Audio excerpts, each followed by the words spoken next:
The moment is frozen, not on camera, but in the minds of every defense official, trade economist, and allied intelligence analyst who witnessed it. At the East Room of the White House, the President of the United States stood at a podium, flanked by advisors in dark suits, addressing journalists during what was supposed to be a routine economic briefing.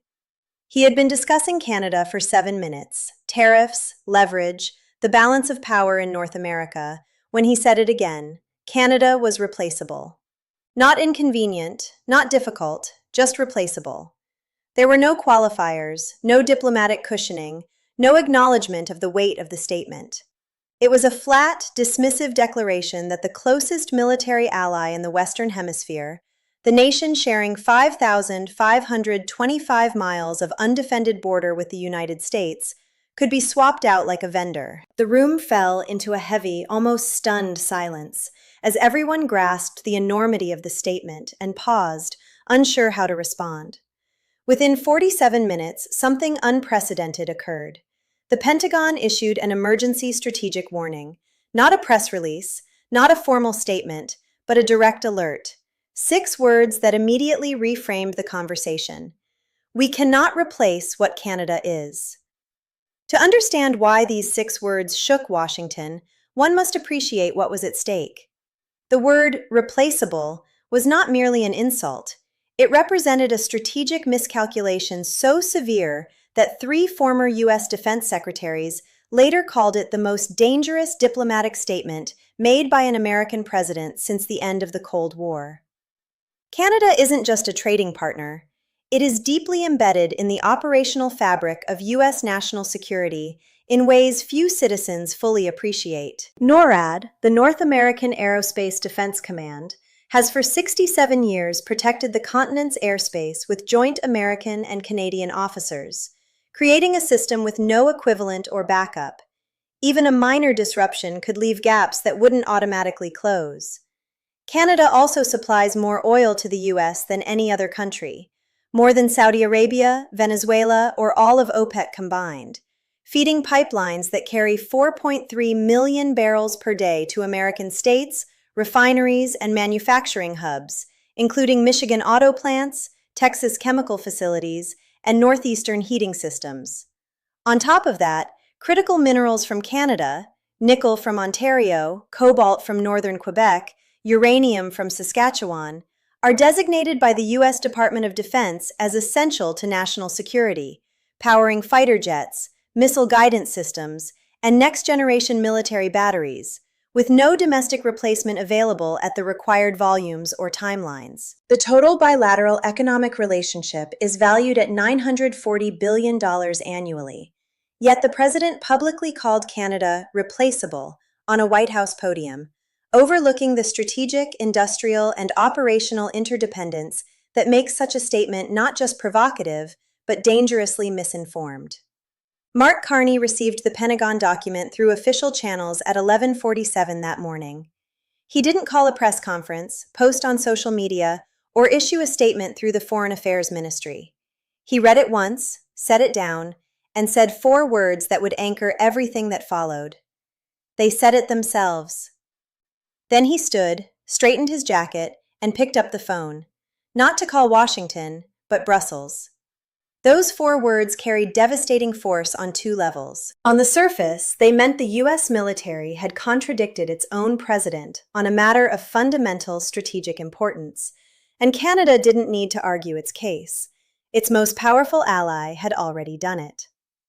Beneath the surface, they signified that Canada's strategic position, its centrality to American security, wasn't merely a Canadian claim. It was an American military verdict. The Pentagon had looked at the word replaceable and issued an emergency warning, not because Ottawa complained, but because the reality made it necessary.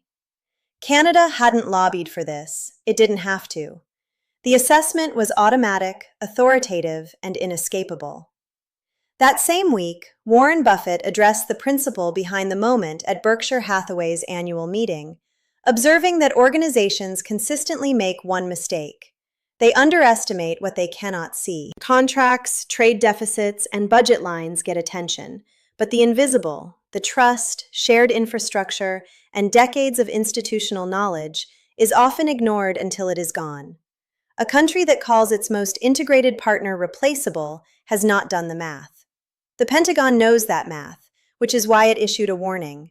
Buffett added, "When your own military contradicts you on national security, you have not lost an argument. You've lost something that cannot be recovered on your timetable. Credibility returns only when those you damage decide to give it back, and they are under no obligation to do so." Within hours of the leak, the fallout spread faster than any bilateral event since the early NAFTA negotiations. In Ottawa, Mark Carney convened an emergency 4-hour, 22-minute session of the Cabinet's National Security Committee, the longest under his administration. No communique was issued. The silence itself was a message. Internationally, NATO's Secretary General released a statement without naming the U.S., reminding allies that alliance architecture depends on mutual recognition of interdependence. In Tokyo, Japan quietly accelerated talks to expand the bilateral critical minerals framework with Canada, while Seoul noted that Canada remained a preferred strategic partner for technology supply chains. On Capitol Hill, reactions were swift and bipartisan. The Senate Armed Services Committee chairman, a Republican from a state with 73,000 defense industry workers, convened an unscheduled briefing with Pentagon officials, declaring, "The Pentagon issued that warning for a reason. I intend to find out if the president was briefed on that reason before he spoke." The ranking Democrat added, "You do not accidentally call your most important military partner replaceable, nor accidentally trigger an emergency warning from your own defense establishment." Governors in Michigan, Pennsylvania, and Minnesota, representing 164,000 workers directly dependent on Canadian supply chains, held press conferences emphasizing that their constituents were real people whose livelihoods had been put at risk. The business community responded immediately.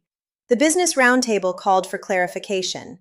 The National Association of Manufacturers labeled the remark factually incorrect and strategically reckless, and Goldman Sachs advised institutional clients to price in the Pentagon's strategic assessment.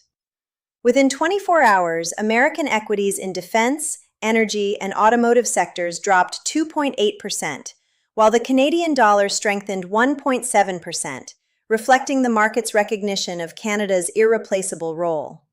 The sequence confirmed the stakes. The president called Canada replaceable.